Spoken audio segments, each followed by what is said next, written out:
A very good evening to all of you. Today we are going to discuss a new topic, that is dysmenorrhea. So the name itself telling its meaning, you can see that dysmenorrhea. So if we break it, अगर हम इसे तोड़ देते हैं, इसका breakdown कर देते हैं, तो ये दो पार्ट में डिवाइड हो जाता है. The first part is this first part is dys, and the second one is menorrhea. So this means difficulty, okay, या कह सकते हैं painful. This means difficulty or painful. Menorrhea means menstruation cycle. So simply अगर आप इन दोनों को join कर लें तो एक मीनिंग निकलता है, that is difficulty in menstruation cycle या pain in menstruation cycle.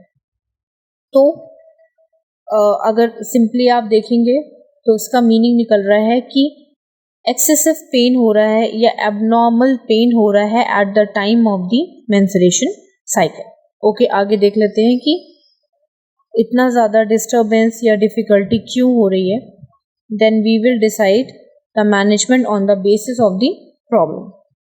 So according to our introduction हम डेफिनेशन खुद ही बना सकते हैं कि डिस्मेनोरिया क्या है. It is a painful menstruation, ठीक है, characterized by excessive discomfort and at the time of the menstruation cycle. So dysmenorrhoea क्या है? It is characterized by the pain occurring during menstrual time, ठीक है. This is dysmenorrhoea. So it is of two type, दो तरह के होते हैं, that is primary and secondary. So primary देख लेते हैं. तो primary dysmenorrhoea and secondary dysmenorrhoea. तो प्राइमरी डिस्मेनोरिया में हो क्या रहा है? एब्डोमिनल पेन हो रहा है. दोनों में ही एब्डोमिनल पेन होगा, इट्स कॉमन. बट प्राइमरी थोड़ा सा अलग है सेकेंडरी से. प्राइमरी जो है वो लेस सीवियर होता है और सेकेंडरी मोर सीवियर होता है, बिकॉज प्राइमरी में ऐसा कोई भी लाइक कॉज नहीं होता है, जैसे कि जिसको हम बोल सकते हैं पैथोलॉजिकल प्रॉब्लम, जिसे हम बोल सकते हैं डिजीज़ कंडीशन. सो प्राइमरी में कोई भी पैथोलॉजिकल प्रॉब्लम या डिजीज़ कंडीशन नहीं होती है. वो किसी ना किसी हार्मोन की वजह से पेन, एक्स्ट्रा पेन होता है. बट सेकेंडरी अगर हम देखें तो सेकेंडरी में कोई ना कोई सीरियस प्रॉब्लम हो जाती है जिसकी वजह से पेन ज़्यादा हो रहा है. तो आप खुद सोचिए कि अगर कोई डिजीज़ कंडीशन होगी जिसकी वजह से पेन हो रहा है, ठीक है, तो वो कहीं ना कहीं सीवियर आगे चल के भी हो सकती है, ठीक है, सीवियरिटी उसकी इंक्रीज हो सकती है. पर प्राइमरी क्या है कि हार्मोनल चेंजेस हैं या इंक्रीज इन हार्मोन हो रहा है, तो उसको हम मेडिसिन से भी करेक्ट कर सकते हैं. पर सेकेंडरी में मे बी सर्जरी के चांसेस इंक्रीज हो जाते हैं क्योंकि यहाँ पर डिजीज कंडीशन का इन्वॉल्वमेंट हो जाता है. सो पेनफुल मेंस्ट्रुएशन हो रहा है ड्यू टू द पेल्विक और यूट्राइन पैथोलॉजी, यानी यूट्राइन और पेल्विक कोई भी ऐसे सीरियस डिजीज कंडीशन की वजह से सेकेंडरी कॉज हो रहा है. नेक्स्ट कॉजेज देख लेते हैं. सो इन कॉजेज अगर हम प्राइमरी में देखें, मैं आपको ऑलरेडी बता चुकी हूँ कि there is something is happening in hormones, ठीक है. तो जो हमारा प्रोस्टाग्लैंडिन हार्मोन है जो कि रिस्पॉन्सिबल होता है हमारे यूट्रस के कॉन्ट्रैक्शन के लिए, हमारा ऑक्सीटोसिन भी होता है, बट यहाँ पे हम प्रोस्टाग्लैंडिन की बात कर रहे हैं. वो क्या हो गया है, बहुत ज़्यादा इंक्रीज़ हो गया है जिसकी वजह से कॉन्ट्रैक्शन हो रहे हैं. एंड ज़्यादा कोई चीज़ कॉन्ट्रैक्ट होगी तो ज़्यादा पेन होगा. जैसा कि हम सब जानते हैं कि हमारी जो इनर लेयर है दैट इज़ एंडोमेट्रियम, जो कि शेड होती है, ठीक है, तब हमारे मेंस्ट्रुएशन स्टार्ट हो जाता है या पीरियड्स आते हैं, ठीक. यहाँ पे जितना भी कॉन्ट्रैक्शन नीड होता है वो उतना ही कॉन्ट्रैक्शन आता है. बट प्राइमरी में क्या हो रहा है कि कॉन्ट्रैक्शन एक्स्ट्रा आ रहे हैं बिकॉज ऑफ द प्रोस्टाग्लैंडिन, जिसकी वजह से एक्स्ट्रा पेन हो रहा है. सेकेंडरी देखिए, सेकेंडरी में क्या हो रहा है, मैंने आपको पहले ही बताया है कि it is related to the disease condition. कोई भी डिजीज कंडीशन की वजह से हमारा सेकेंडरी डिस्मेनोरिया हो रहा है, जिसमें हमारा पेन भी ज़्यादा एक्सेसिव होता है as compare to the primary, ठीक है. प्राइमरी से ज़्यादा सेकेंडरी में पेन होता है. तो इसमें कौन कौन सी कंडीशन आ सकती हैं आप देख सकते हो. एंडोमेट्रियोसिस, सेकेंड है हमारा यूट्राइन फाइब्रॉइड्स, ठीक है, एंड PID. सो एंडोमेट्रियोसिस क्या है? एंडोमेट्रियोसिस आपको लग रहा होगा एंडोमेट्रियम से रिलेटेड कुछ लग रहा होगा नाम से, एंडोमेट्रियोसिस एंडोमेट्रियम, ठीक है। तो एंडोमेट्रियम हमारी इनर लेयर होती है, लेकिन किसके अंदर होती है? यूट्राइन कैविटी के अंदर होती है। बट एंडोमेट्रियोसिस एक वो डिजीज है जो कि एंडोमेट्रियम बन तो रही है, लेकिन यूट्राइन कैविटी के साथ साथ आउटसाइड द यूट्रस भी बन रही है, या external area of the uterus भी बन रही है, ठीक है। आप समझ रहे हैं, जो चीज़ सिर्फ यूट्रस के अंदर बननी चाहिए वो चीज़ यूट्रस के बाहर भी बन रही है। तो अगर वो बन रही है यूट्रस के बाहर, तो वो शेड भी होगी जब कॉन्ट्रैक्शन आएंगे, और जब कॉन्ट्रैक्शन आएंगे तो वो शेड होगी, तो जितनी जगह पे वो शेड होगी उतनी जगह पे पेन एक्सेसिव होगा, ठीक है। तो जितना पेन होना चाहिए उसका एक्स्ट्रा ही पेन हो रहा है, क्योंकि हमारे पास एक्स्ट्रा चीज़ हो रही है, एक्स्ट्रा चीज़ है शेड होने के लिए, ठीक। सो आप ये वाली इमेज देखिए, जो ये डार्क पोर्शन आप देख रहे हैं, ये जितने भी आप डार्क पोर्शन देख रहे हैं, ये सब क्या है? ये देखिए, ये तो नॉर्मल है, बट ये देखिए यहाँ पे क्या हो रहा है? एक्स्ट्रा एंडोमेट्रियम बन गई, यहाँ पर बन गई, इस एरिया में बन गई, इस एरिया में बन गई, ठीक है। ये सब क्या हो रहा है? एक्स्ट्रा एंडोमेट्रियम का फॉर्मेशन हो गया, और जितना भी एंडोमेट्रियम एक्स्ट्रा फॉर्मेशन होगी, जितनी भी एक्स्ट्रा होगी, उतना ही ज़्यादा शेड होगी, ठीक है, और उतना ही ज़्यादा पेन होगा, क्योंकि कॉन्ट्रैक्शन भी ज़्यादा आएंगे। देन यूट्राइन फाइब्रॉइड, तो यूट्राइन फाइब्रॉइड में पेन बहुत ज़्यादा हो रहा है, क्यों? देखिए फाइब्रॉइड्स निकले हुए हैं, तो फाइब्रॉइड में पेन इसलिए हो रहा है क्योंकि कॉन्ट्रैक्शन एक तो नॉर्मली नहीं आ पा रहे हैं सही से, और आ भी रहे हैं तो एक्स्ट्रा जो मास है ये जब वाइब्रेट होगा, ठीक है, कॉन्ट्रैक्शन यहाँ पे आएंगे, तो जो मास है, एक्स्ट्रा मास, ये यहाँ पे हैंग कर रहा है, लटक रहा है, ठीक है, तो ये प्रेशर देगा यूट्रस को, और यूट्रस पे जब एक्स्ट्रा प्रेशर आएगा तो उस पर एक्स्ट्रा पेन होगा। देन लास्ट है PID, पेल्विक इन्फ्लेमेटरी डिजीज। तो पेल्विक इन्फ्लेमेटरी डिजीज में क्या हो रहा है? इन्फेक्शन हो रहा है, तो ऑलरेडी पस फॉर्मेशन इन्फेक्शन, अगर वो और सीवियर हो जाता है तो पेन बहुत सीवियर है, पेन बहुत कॉमन है, क्योंकि एडिमा भी होगा कहीं ना कहीं, जहाँ पे इन्फेक्शन होगा, इन्फ्लेमेशन होगा, वहाँ पे एडिमा इज सो कॉमन, तो एडिमा की वजह से क्या होगा कि पेन एक्स्ट्रा होगा। साइन एंड सिम्टम्स देख लेते हैं डिस्मेनोरिया के।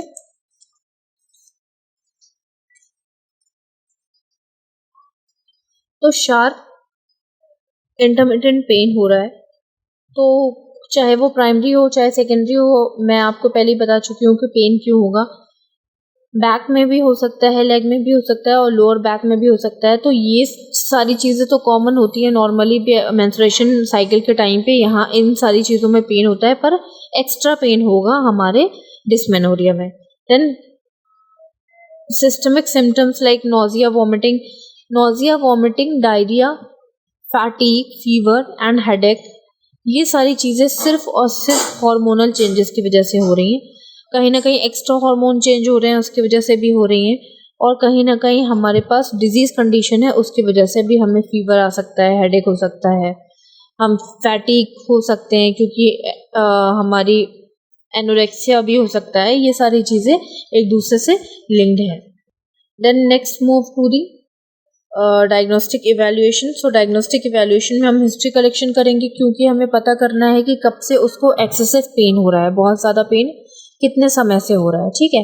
दूसरी चीज़, हम हिस्ट्री कलेक्शन प्रीवियस डिजीज़ का भी कर सकते हैं, लाइक इससे पहले कोई पेल्विक इन्फेक्शन हुआ था कि नहीं हुआ था, हो सकता है वो रिपीट हो गया हो, या इससे पहले मिसिंग पीरियड्स का भी हम कर सकते हैं। हो सकता है फाइब्रॉइड में कभी कदार ऐसा होता है कि पीरियड्स मिस हो जाते हैं, तो ये सारी चीज़ें पता करने के लिए हमें क्या करना है? हिस्ट्री कलेक्शन करना है, या हम फैमिली हिस्ट्री भी पता कर सकते हैं कि फैमिली में किसी को फाइब्रॉइड हुआ हो, ठीक है, PID वगैरह, ये सारी चीज़ें हम पूछ सकते हैं। Then physical examination.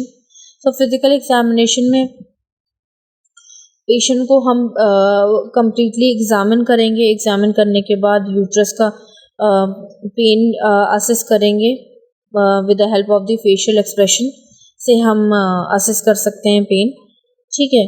Vaginal examination कर सकते हैं, ठीक। ये सारी चीज़ें हम करने के बाद मेन इन्वेस्टिगेशन पे आते हैं। तो उसके लिए हमें क्या करना है? अल्ट्रासोनोग्राफी कर सकते हैं, जिससे हमें पता चल जाएगा कि हो सकता है सेकेंडरी है अगर तो एंडोमेट्रियम कहीं ना कहीं एक्स्ट्रा आपको हो सकता है मिल जाए, एंडोमेट्रियोसिस का केस मिल जाए। ठीक, देन सोनोग्राफी में हमें ये सारी चीज़ें पता करने के बाद लेप्रोस्कोपी हम देख लेंगे। लेप्रोस्कोपी और हिस्टोस्कोपी, इन सारी चीज़ों से हमें इंटरनल ऑर्गन्स का, हमारे यूट्रस का, फैलोपियन ट्यूब्स का हमें विजुअलाइजेशन हो जाएगा, क्लियर विजुअलाइजेशन, जिससे हमें पता चल जाएगा कि कहीं ना कुछ इन्फेक्शन या कोई टिश्यू नेक्रोसिस हो रहा है, या हो सकता है फाइब्रॉइड कहीं पे आपको मिल जाए। ये सारी चीज़ें हम पता करने के लिए यूएसजी का सपोर्ट लेंगे। देन ट्रीटमेंट, अगर हम ट्रीटमेंट बेसिस देखते हैं तो ट्रीटमेंट में सबसे पहले हम देखेंगे प्राइमरी। तो प्राइमरी में हम क्या ट्रीटमेंट ले सकते हैं, non steroid anti inflammatory drug. इसमें मेनली हम पेन रिलीफ के लिए लेते हैं, ब्यूप्रोफिन ले सकते हैं, ठीक है, इट्स मोस्ट कॉमन हम ले सकते हैं प्राइमरी में, क्योंकि उसको बहुत ज़्यादा एक्सेसिव पेन हो रहा है, तो उसके लिए पेन रिलीफ के लिए हम एक पेन किलर उसको एडवाइस कर देते हैं। ओरल कॉन्ट्रासेप्टिव्स में हम क्या करेंगे, ओरल कॉन्ट्रासेप्टिव्स हम यहाँ पे क्यों दे रहे हैं, सो ओरल कॉन्ट्रासेप्टिव्स हम इसलिए दे रहे हैं क्योंकि हमें एक्स्ट्रा जो हार्मोन है उसको डिक्रीज करके रखना है। सो ओरल कॉन्ट्रासेप्टिव्स में हम दे सकते हैं ईस्ट्रोजन, प्रोजेस्टेरॉन। ईस्ट्रोजन दे सकते हैं, ईस्ट्रोजन ओनली पिल्स दे सकते हैं, प्रोजेस्टेरॉन दे सकते हैं, ईस्ट्रोजन प्रोजेस्टेरॉन का कॉम्बिनेशन दे सकते हैं। इन चाहे हम कुछ भी दे दें, पर इन सब का मेन मोटिव होता है प्रोस्टाग्लैंडिन को डिक्रीज करना। तो अगर हम कॉम्बिनेशन देते हैं, अगर ज़्यादा प्रॉब्लम है, सीरियस प्रॉब्लम है, तो हम कॉम्बिनेशन दे देते हैं। वो क्या करता है, वो ज़्यादा से ज़्यादा प्रोस्टाग्लैंडिन को डिक्रीज करता है, और जल्द से जल्द हम लोग को क्या हो जाता है, डिस्मेनोरिया से रिलीफ मिल जाता है। सो हार्मोनल थेरेपी में हम चाहे सिंगल दें चाहे कंबाइन करके दें, तो इफ़ेक्ट तो होना ही है। इसके अलावा हम एक्स्ट्रा चीज़ क्या कर सकते हैं, लाइफस्टाइल चेंजेस कर सकते हैं। सो लाइफस्टाइल चेंजेस क्यों कर रहे हैं, अगर हम लाइफस्टाइल चेंज करेंगे, लाइक हमें हेल्दी रहना है, ठीक है, हाइजीन मेंटेन करके रखनी है, योगा करना है, ठीक, एक्सरसाइज वगैरह करनी है, इससे क्या होगा, हमें इन्फेक्शन से प्रिवेंशन मिल जाएगा। क्यों इन्फेक्शन से प्रिवेंशन मिल जाएगा, जब हमारी अंदर अच्छी ब्लड सप्लाई होगी तो हमारे ऑर्गन भी अच्छे वर्क करेंगे, ठीक है, प्रॉपर वर्क करेंगे, जिससे कि हमारी इम्यूनिटी बनी रहेगी। प्लस एक्सरसाइज से भी वही होता है, सेम हमारे ब्लड सप्लाई अच्छी रहती है, ठीक है। अगर हम हाइजीन मेंटेन करके रखते हैं तो हम इन्फेक्शन से ऑलरेडी बचे रहते हैं। तो ये सब चीज़ें क्या करेंगी, हमें डिस्मेनोरिया से प्रिवेंट कर देंगे। डेली एक्सरसाइज मैं आपको बता ही चुकी हूँ क्यों कर रहे हैं, ब्लड सप्लाई को इम्प्रूव करने के लिए कर रहे हैं। सेकेंडरी एमेनोरिया में क्या ट्रीटमेंट दे सकते हैं हम, तो सेकेंडरी एमेनोरिया मैंने आपको पहले ही बताया कि it is associated with the कुछ भी पैथोलॉजिकल प्रॉब्लम, कोई भी ऐसी डिजीज कंडीशन हो सकती है। तो इसके लिए अगर एंडोमेट्रियोसिस है तो हमें सर्जिकल ट्रीटमेंट लेना होगा और इससे प्रिवेंट करना होगा, चाहे वो एंडोमेट्रियोसिस हो, चाहे वो फाइब्रॉइड हो, चाहे वो पीआईडी हो, तीनों में हमें सर्जिकल इंटरवेंशन लेना ही है, जिसकी वजह से हम प्रिवेंट कर सकते हैं फर्दर इन्फेक्शन या फर्दर कॉम्प्लिकेशंस को। एस्प्रिन दे सकते हैं 300 से 600 mg, ठीक है, स्टार्ट कर सकते हैं, क्योंकि पेन को भी हमें कहीं ना कहीं डिक्रीज करना है। सेकेंडरी में क्या हो रहा है कि सर्जरी के साथ साथ हमें पेन रिलीफ भी देना पड़ेगा, इसलिए देना पड़ेगा क्योंकि उसको दो प्रॉब्लम हो रही है, एक तो वो डिजीज कंडीशन सफ़र कर रही है, प्लस उसे पेन हो रहा है। और हम क्या रिकमेंड कर सकते हैं, ठीक है, हम रिकमेंड कर सकते हैं कि वो अपना ध्यान रखे, रेगुलर एक्सरसाइजेस करती रहे, healthy diet is most important, ठीक है, and good environment is also most important. So this is a small topic, I think आपको क्लियर हुआ होगा, there is nothing to worry about, सब कुछ बहुत ईजी है इसमें। डिस्मेनोरिया क्या है, डिस मीन्स, एक बार रिव्यू करते हैं, डिस मीन्स डिफ़िकल्टी या पेन, ठीक है, मेनोरिया मीन्स मेंस्ट्रुएशन साइकिल, ठीक है। तो एक्सेसिव पेन हो रहा है मेंस्ट्रुएशन साइकिल में, दैट इज डिस्मेनोरिया, ठीक। दो तरह के होते हैं, primary and secondary. Primary less severe होता है, सेकेंडरी मोर सीवियर होता है, क्योंकि प्राइमरी में कोई भी ऐसी डिजीज कंडीशन नहीं होती है, बट सेकेंडरी में डिजीज कंडीशन का इन्वॉल्वमेंट होता है। सो साइन एंड सिम्टम्स हमारे वही आते हैं, पेन होगा, सिंपल सी चीज़ है। डिस्मेनोरिया का मतलब यही है कि एक्सेसिव पेन होगा। अब कहाँ कहाँ पेन होगा, तो जहाँ जहाँ होता है वहीं होगा, लेग्स में होता है, बैक में होता है, ठीक है। तो इन सब में एक्स्ट्रा ही पेन होगा, उसके बाद हार्मोनल चेंजेस की वजह से हमें नोजिया, वॉमिटिंग, डायरिया ये सब वगैरह इट्स वेरी कॉमन कि आ सकते हैं। तो हमें कंबाइन अगर हम इन्वेस्टिगेशन देखें प्राइमरी और सेकेंडरी दोनों की, तो हिस्ट्री कलेक्शन हमें दोनों में करना है, क्योंकि प्रीवियस हिस्ट्री हो सकती है किसी भी डिजीज कंडीशन की, या डिसमेनोरिया की खुद की प्रीवियस हिस्ट्री हो सकती है। ठीक है। फिजिकल एग्जामिनेशन हम फेशियल एक्सप्रेशन से पेन का आइडेंटिफाई कर देंगे कि उसको बहुत ज़्यादा पेन हो रहा है कि कम हो रहा है।